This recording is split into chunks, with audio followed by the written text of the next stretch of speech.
Finalizada em 1498, A Última Ceia de Leonardo da Vinci é até hoje considerada uma das obras mais intrigantes e misteriosas já produzidas na história das artes.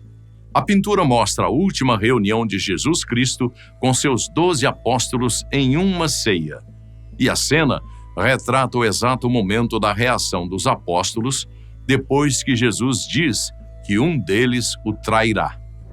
Mas há muito mais detalhes nesse quadro que passam batidos pelos olhos menos treinados ou por aqueles que desconhecem tanto as histórias bíblicas como a própria arte de Da Vinci. São esses detalhes que você irá conhecer hoje, neste breve documentário que preparamos. Será que Da Vinci quis nos avisar sobre alguma coisa?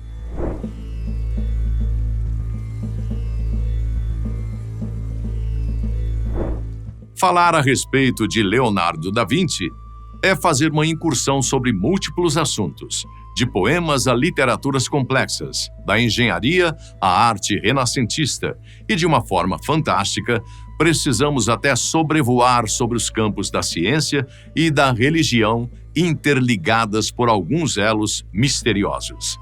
Leonardo da Vinci, nascido em 15 de abril de 1452 na cidade toscana de Vinci, na Itália, era um verdadeiro polímata, isto é, um conhecedor profundo de várias ciências.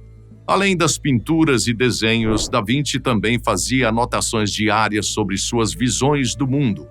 Seus estudos ainda são considerados impressionantes e inovadores, assim como seus trabalhos artísticos. Para se ter uma ideia, após a morte de Da Vinci, foram reunidas em torno de 13.000 páginas de notas e desenhos, que fundem arte e filosofia natural, precursora da ciência moderna. Os cadernos de Leonardo revelam uma mente inquieta, que saltava sem qualquer esforço entre o prático e o genial. Entre suas páginas encontram-se anotações triviais, como listas de compras e registros de dívidas, e vislumbres de pura invenção, esboços de asas, calçados pensados para flutuar sobre a água, máquinas voadoras, máquinas de guerra, estudos sobre plantas e animais, formações rochosas, notas sobre dissecações, arquitetura, além de composições para pinturas e outras. Ufa! Apesar de sua imensa colaboração no ramo científico e desse enorme contingente de áreas de conhecimento, foi mesmo na pintura que o nome de Leonardo da Vinci ficou mundialmente conhecido. E não é para menos. Veja essa pequena lista de obras. Ginevra de Benci, feita de 1474 a 1478. A Virgem das Rochas, concluída em 1494. Salvator Mundi, que retrata Jesus Cristo, de 1500. Autorretrato, uma pintura um tanto misteriosa, pois alguns especialistas dizem que a pessoa retratada é mais velha do que Da Vinci na época que ele a concluiu, em 1518. Homem Vitruviano, uma ilustração histórica feita à caneta tinteiro que retrata as proporções matemáticas ideais que o arquiteto romano Vitrúvio havia apresentado em um livro sobre arquitetura no século I a.C. Mona Lisa, finalizada em 1519 e que se tornou a obra de arte mais famosa do mundo, atraindo milhares de visitantes todos os anos ao Museu do Louvre, em Paris, devido ao olhar penetrante e o sorriso enigmático da modelo, que até hoje não se sabe ao certo quem foi, com estudiosos apenas supondo sua origem.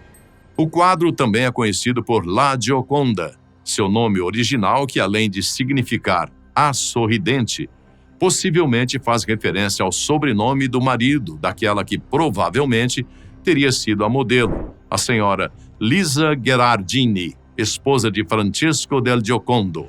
O nome Mona Lisa só veio se popularizar séculos depois.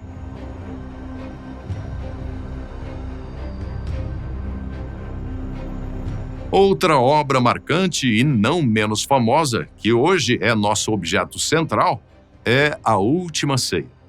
Segundo a Enciclopédia Britânica, a Última Ceia foi encomendada por Ludovico Sforza, duque de Milão e patrono de Leonardo da Vinci, durante sua primeira estadia na cidade, para o mosteiro dominicano de Santa Maria delle Grazie. A pintura apresenta uma narrativa sequencial inspirada nos evangelhos, especialmente em Mateus capítulo 26, quando Jesus anuncia que será traído por um dos apóstolos e, em seguida, institui a Eucaristia. Sempre interessado pela forma como o caráter humano se revela em gestos, expressões e posturas, Leonardo representou a reação particular de cada discípulo diante das palavras de Cristo. As figuras dos apóstolos se movem de maneira dramática e harmoniosa. Alguns se inclinam, outros se levantam, discutem ou gesticulam, enquanto Jesus permanece sereno no centro da composição, irradiando calma em meio ao tumulto emocional. Devido à técnica experimental adotada por Leonardo, que combinava têmpera e tinta a óleo sobre uma dupla camada de base preparatória, a obra começou a se deteriorar pouco tempo após a sua conclusão. Ainda assim, a Última Ceia continua a ser reconhecida como um estudo magistral das emoções humanas, envolta em uma composição de aparente simplicidade e profunda complexidade psicológica. Por cerca de 530 anos, esta magnífica obra permaneceu um mistério, e não é por acaso que ela merece uma atenção especial. Talvez você aí de casa já percebeu algo de diferente nessa pintura.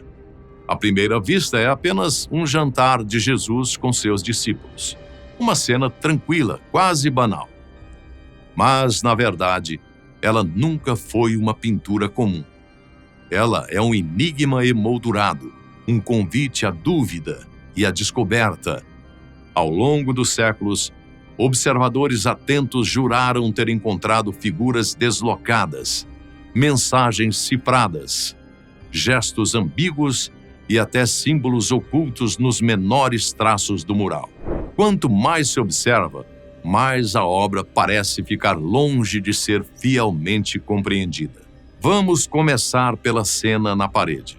Ao entrar no refeitório de Santa Maria delle Grazie, em Milão, a primeira coisa que chama a atenção não é o teto abobadado, ou o silêncio tranquilo, ou mesmo a pedra gasta das paredes, mas o mural, estendendo-se por quase 9 metros de largura e mais de 4,5 metros de altura.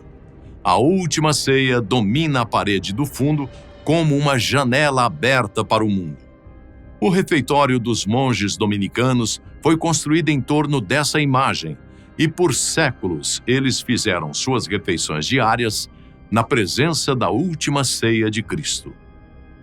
O que torna a Última Ceia de Leonardo tão extraordinária não é só o tamanho, mas também a ousadia da técnica que já mencionamos. O resultado foi brilhante, mas efêmero, rápido. Pouco tempo depois de feita, a tinta começou a se soltar, a umidade corroeu a parede e, com os anos, a obra foi se desfazendo aos poucos. Ainda assim, mesmo desgastada e frágil, a pintura ainda conserva um poder quase místico, fascinando aqueles que a contemplam. A história que ela captura da Bíblia é clara. Jesus acaba de revelar algo chocante. Um de vocês me trairá. Momento em que 12 homens, seus 12 apóstolos, congelam em descrença. Mãos se levantam, sobrancelhas se contraem e corpos se retorcem em choque. Um momento quase fotografado das emoções dos apóstolos. Antes de Leonardo, outros artistas já haviam retratado a Última Ceia, mas sempre da mesma forma, rígida, hierárquica, quase teatral. Judas era afastado do grupo, colocado à sombra, como um lembrete visual do mal. Os demais, com auréolas perfeitamente alinhadas, pareciam mais santos que homens, iluminados por uma pureza sem falhas. Leonardo, porém, mudou tudo. Apagou as auréolas, quebrou a simetria e trouxe Judas de volta à mesa, misturado entre os apóstolos e bastante próximo a Jesus. Seu rosto se esconde em sombras. Sua mão aperta uma pequena bolsa de prata. E nesse gesto contido é que o drama inteiro se revela. Ele não é mais a caricatura de um vilão, mas um homem dividido, tomado por dúvida, culpa e humanidade. Observe bem a próxima vez que olhar para a última ceia. Não há dois discípulos que se comportam da mesma forma. Um parece zangado, outro chocado, outro perdido. Parece uma peça de teatro onde 13 atores estão todos improvisando juntos.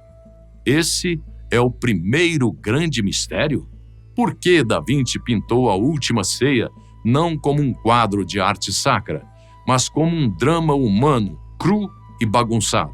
Por que ele ignorou as convenções que funcionaram por séculos? Segundo alguns estudiosos, a razão disso é que ele queria tornar a história imediata e vívida, como um reflexo de pessoas reais lutando contra uma notícia impossível.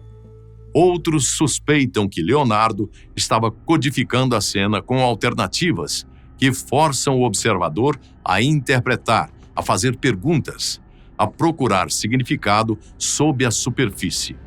Cada linha, cada gesto, cada auréola ausente parece deliberada, como se Leonardo quisesse que não apenas olhássemos para a pintura, mas que ela fosse decodificada. E a geometria que o artista empregou, ao que parece, é onde muitos acreditam que o seu código tem início.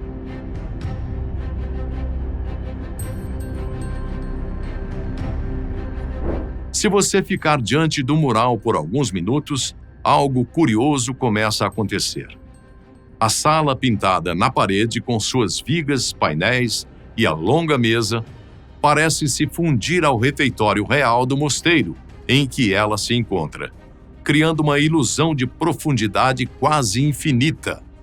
Cada linha de composição guia o olhar até um único ponto, a têmpora de Cristo, logo ao lado de seu olho.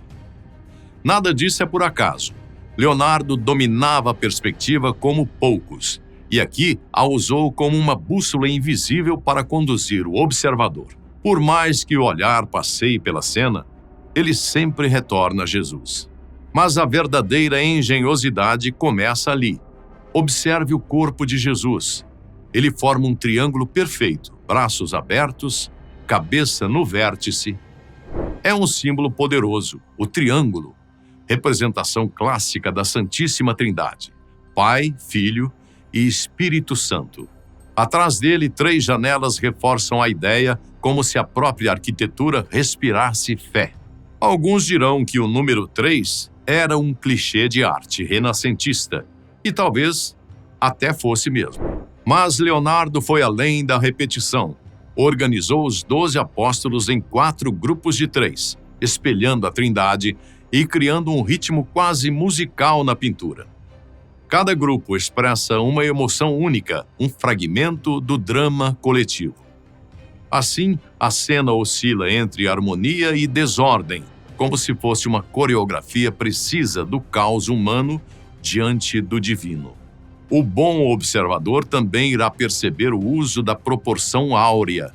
Essa proporção, também conhecida como número de ouro, é uma relação matemática que aparece em muitos lugares da natureza, da arte e da arquitetura, e que o olho humano costuma achar naturalmente harmoniosa e agradável. Em suma, ela está associada a ideias de harmonia, beleza e perfeição. Alguns pesquisadores afirmam que as proporções da parede, da mesa e até mesmo do espaço entre as figuras correspondem a esse ideal matemático de beleza. A proporção áurea, afinal de contas, era considerada pelos pensadores renascentistas como o projeto de Deus. Será que Leonardo a usou conscientemente? É difícil provar, mas a sugestão por si só adiciona uma camada a mais de genialidade, como se a própria matemática da criação estivesse escondida à vista de todos na parede daquele refeitório. Há mais. Você já ouviu falar sobre sequência de Fibonacci? Ela é uma sequência extremamente importante, em que cada número é a soma dos 2 anteriores. Por exemplo, 1 mais 1 é igual a 2. 2 mais 1 é igual a 3. 3 mais 2 é igual a 5. 5 mais 3 é igual a 8.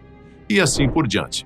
Essa sequência, assim como a proporção áurea, também aparece na natureza, encontrada nas proporções matemáticas das formas de flores e também em conchas e galáxias.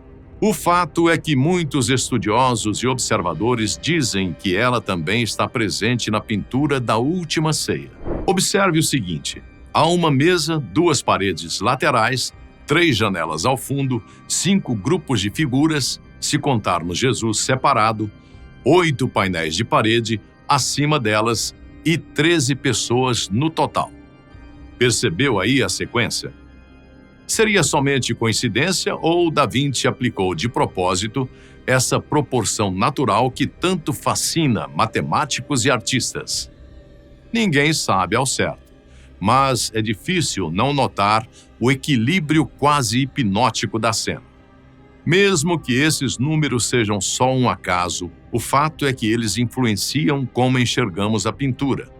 Essa sensação de harmonia e mistério faz parte do encanto da obra. O cérebro humano adora encontrar padrões. E Leonardo, seja por puro instinto ou por genialidade nos seus cálculos, criou uma composição que parece carregada de significado oculto. Você olha e sente que cada traço, cada espaço, cada gesto tem um motivo.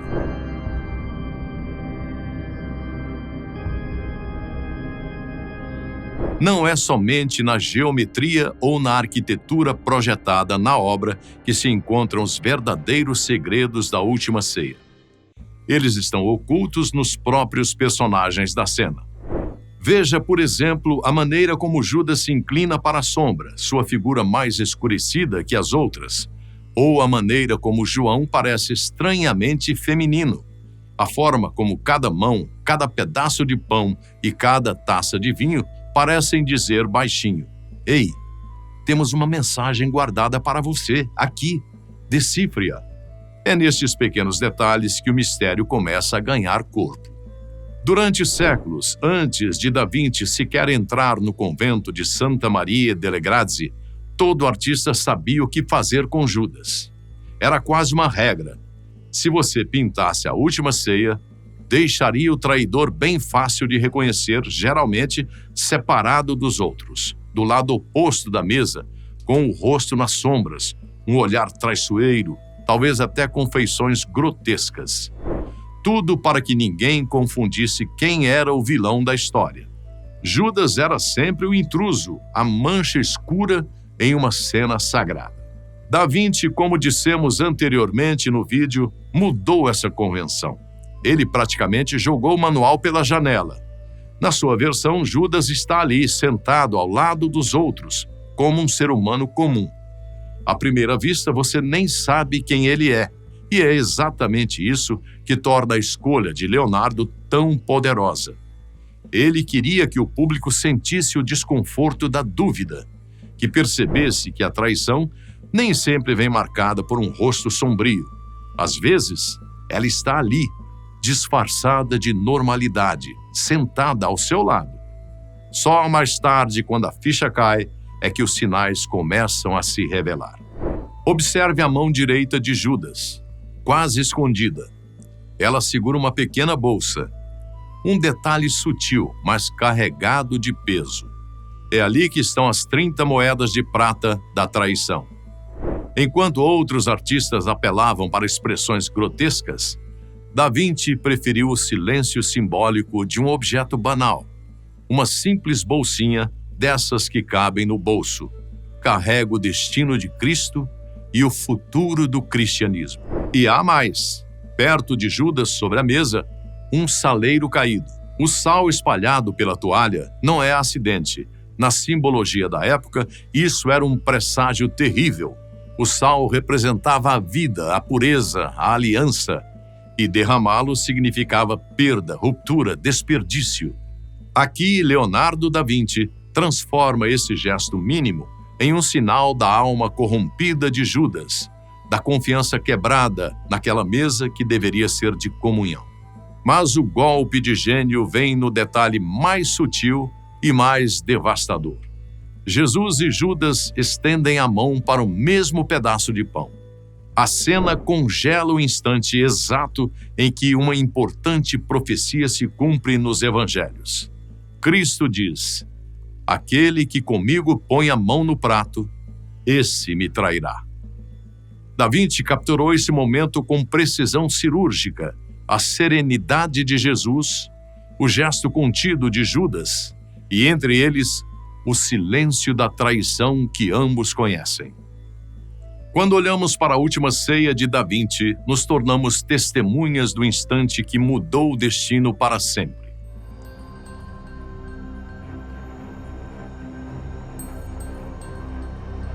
E há mais tensão à mesa. Pedro, inclinado em direção a João, segura discretamente uma faca, um prenúncio do ataque no Getsemane, em que Pedro, tomado pela fúria, quando são abordados por soldados romanos, arranca com uma espada a orelha de um dos soldados, sendo repreendido por Jesus pelo ato. No quadro, seu gesto aponta para Judas, como se a suspeita já o consumisse, sendo Pedro o apóstolo mais enérgico de Jesus. Ao mesmo tempo, sua outra mão repousa sobre o ombro de João, o apóstolo mais querido e próximo de Cristo, conectando o amor e a violência no mesmo instante. É como se Da Vinci tivesse pintado o silêncio antes da tempestade. Ninguém grita, ninguém se move, mas tudo está prestes a explodir. Cada discípulo reage à revelação de Cristo à sua maneira. Choque, dúvida, medo. Judas, perdido na sombra, faz parte dessa tensão humana compartilhada. Então, mais um mistério nos é apresentado.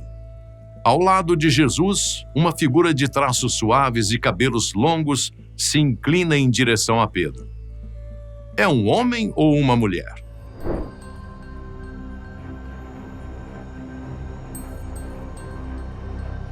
Por muito tempo, os artistas retratam João como o mais jovem e delicado entre os apóstolos, quase com traços femininos.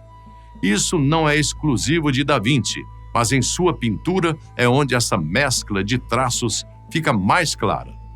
Não surpreende, portanto, que com o passar dos séculos tenha surgido a pergunta que incendiou o mundo da arte: e se não for João?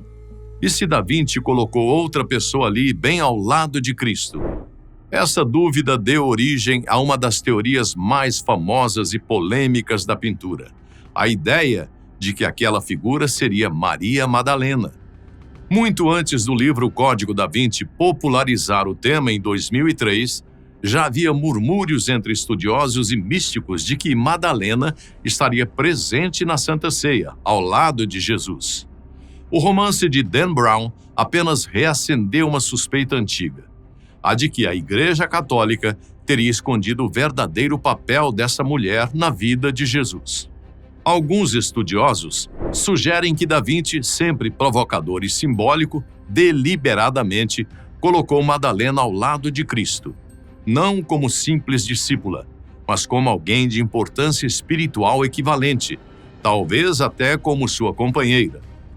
Eles apontam para seu papel destacado nos evangelhos. Ela foi testemunha da crucificação e a primeira a ver o Cristo ressuscitado, e afirmam que Da Vinci quis devolver-lhe esse protagonismo, essa importância. O argumento mais citado está no espaço em forma de V entre Jesus e a figura misteriosa.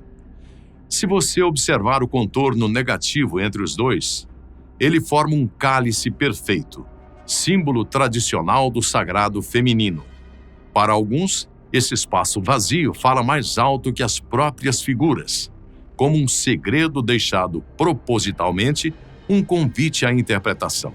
Afinal, por que Da Vinci criaria uma separação tão marcante no centro da pintura, se não tivesse algo a dizer com isso?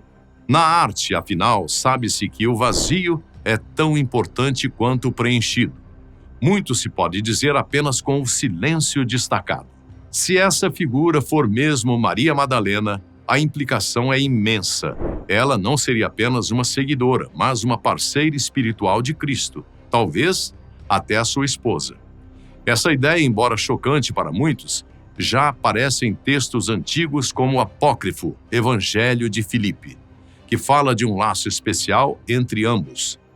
Se for verdade, isso mudaria completamente a visão tradicional do cristianismo, colocando a mulher como portadora de autoridade sagrada e igual em importância à figura de Jesus. E é justamente essa provocação, essa possibilidade de equilíbrio entre o masculino e o feminino divinos, que mantém a última ceia cercada de mistério até hoje. Nas próximas vezes que se deparar com alguma pintura davinciana, tente olhar com outra perspectiva, além daquela que normalmente temos ao olhar para uma pintura. Você pode encontrar alguns sinais não só na Última Ceia, como também no quadro de La Gioconda, ou no Da Dama com Arminho, da Virgem das Rochas, e nas demais. E para isso, basta um pouco de sensibilidade e a compreensão de que, para artistas tão completos e geniais como Leonardo da Vinci, uma pintura pode dizer não apenas 1000 palavras, mas 1000 histórias e segredos.